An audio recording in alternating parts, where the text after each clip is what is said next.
As a young African woman growing up in New York City, boy, I was afraid. I was afraid to do so many things. I was scared, I was nervous, I was anxious because my mom was afraid. My mom was always like, don't do this, don't do that, don't eat when you go here, don't wear this, and don't.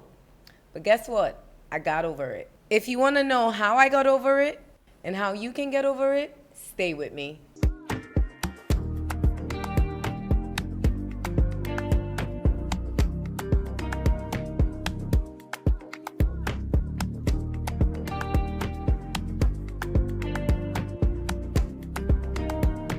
It's the Better You podcast, and today we are discussing overcoming your fears and taking risk.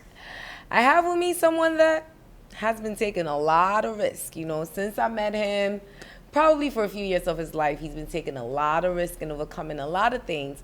That's why I thought that he would be the perfect person to help us dissect, delve, and get into the conversation of taking risk. His name is, I think he goes by a couple of names, is Kwame, official Kwame, as well as Kwame Kardashian. And for me, I think my favorite is just Kwame because he really, really is just Kwame. Yeah. Kwame, what's up? I'm good. How are you? Thank you so much for blessed. having me here. I'm blessed. I'm very proud of you for this, by the way. I think it's doing really impactful things. Like from the conversations I've seen you had before, these little things that I've picked up for myself that I'm like, I really love this. That's great to hear. And again, that's why this podcast is here for you and I to go through this journey of life together. Since COVID, life has not been easy for many, many of us. And it's something that, especially as young Africans, is a very touchy subject to talk about: depression, anxiety, our problems, mental health.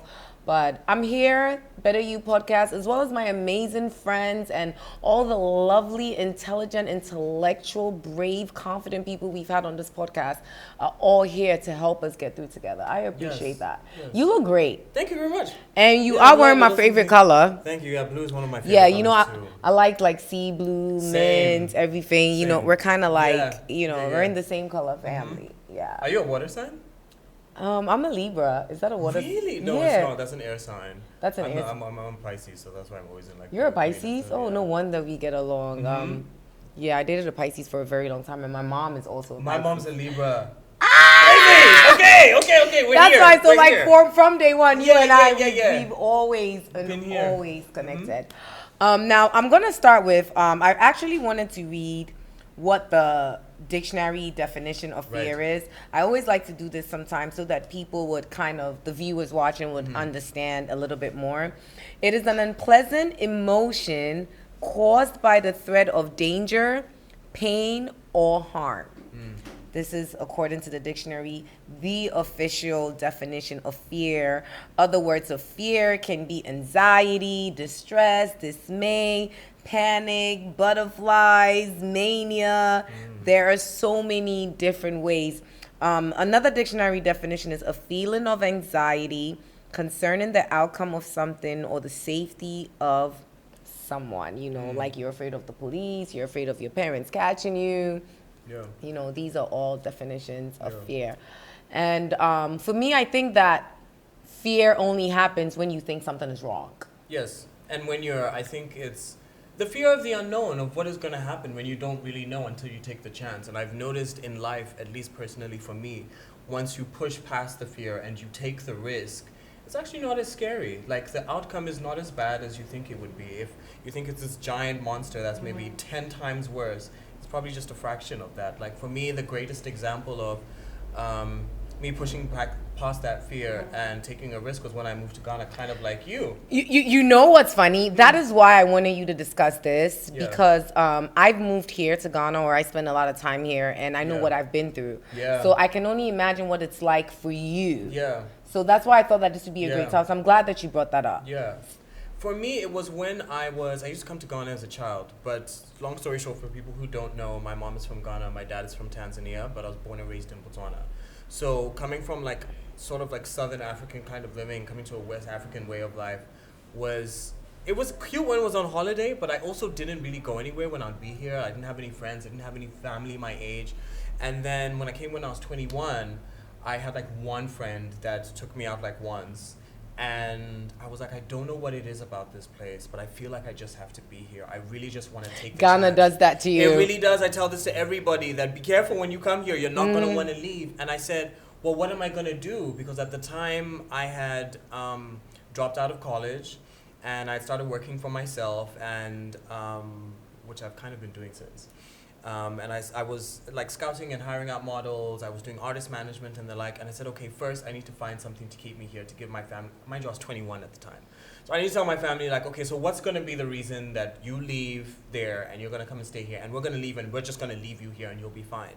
And I said, you know what, I've always been very passionate about media. I've been trying to get into media for the longest time. Let me do a course in that and let's see how it goes. And mind you, I was supposed to be in Ghana for 3 weeks on holiday. It took me 6 years before I went back. And that was me just like... So you were here for 6 years straight? 6 years straight, yeah. 6 years straight before I went back again. Wow. I don't think I even... I mean, I'd travel here and there. But before I went back to Botswana or anywhere else to go and stay for like an extended period, more than like a month, it was like 6 years. Wow. And me pushing past that fear was... number one, just a feeling that I had, and number two, honestly, just trusting in God, you know, because I feel like when something burns inside of you so passionately and you cannot see how it is that you're going to do something, how it is that it's going to play out, but you know in your spirit, in your heart, that this is something that you're supposed to do, it means that honestly, like when they say let go and let God, it sounds easier said than done. You honestly just have to do it, because that was, even though Ghana has been difficult, it's also brought me a lot of success, a lot of growth. It's made me a person that I never thought that I would be, you know, in a sense, and made me even more free than I am, which is surprising in a kind of conservative place. So yeah, it was risky, but I'm glad that I took the risk. I'm sitting here and you're talking, and it's almost like a reflection in the mirror, because the woman that I am today, the Yazzie that I am today, I wouldn't have pictured myself being even 5 years ago. Right. Maybe not even 2 years ago. I feel and that. when I first came here, like everyone told me that, oh, Ghana, you need 5 years, you need 5 years. And even though I haven't stayed consistently, like every year I go back 2-3 times a year. Yeah. I am like in my 5th year of being here a lot, right? 2019, 2020, 2021, 2022. Yeah. I am in my 5th year. Yeah. And I see such a different me. I think differently.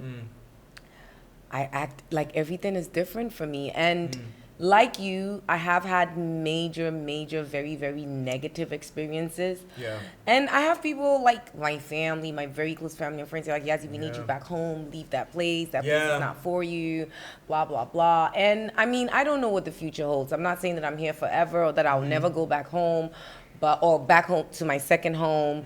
But the negative experiences are bringing something out of me, and they are making me a better person. I don't know what I would have been like if I would have still been in America, but I would say that I am very proud of the woman I've become. And now let's keep in mind that I literally moved out here with my major support system back home in America. Right. I do have some family members here, but they don't live close to me.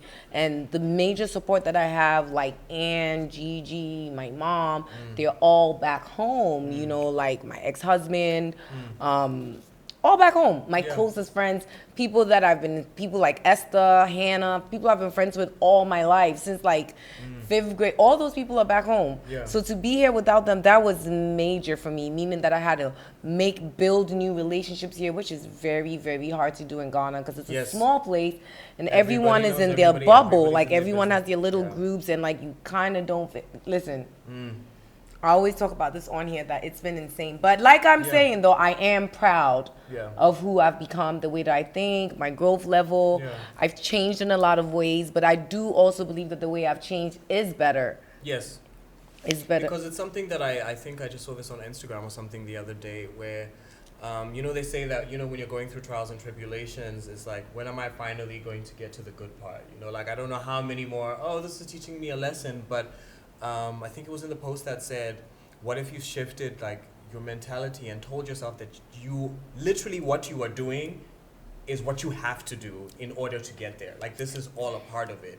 It's not like, this is just, that's a redirection. Listen, it's Kwame, like those are the hard lessons Kwame, that the only way you'll be able to survive what is Kwame, meant for you, you have to do that. we are floating. We are too much in sync. So my belief about fear is that you should change how you look at fear. Change your mindset, shift it. Do you know the strange thing? Some anxiety is a good thing. Like every time I'm Yes. getting ready to film my podcast, I'm anxious. Yes. I'm nervous. Every time I'm getting ready to go on air, Yes. I'm nervous. But Because my you mom always, care. yes. Because Yes, you care. yes. Like I care how it comes out. I Yes. care how I look. I care the message. You know, I used to love to do like gossip shows. I used to love to do fashion tip Yeah. stuff. Not that I don't love those things or I wouldn't They're do fun, those things yeah. again. They're fun to do. But now I find these things like, you know, being more impactful, being more tactful, things that are positive, that are going to help other people. Now I find those things better to do, more Yeah. fun. And because I care, that is why I'm getting that anxious feeling.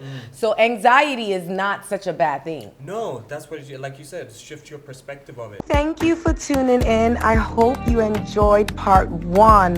Remember, during the week, you could stay connected with us at BetterUPD by YS. We're also now on Spotify, guys. The link is below. Make sure to check us out.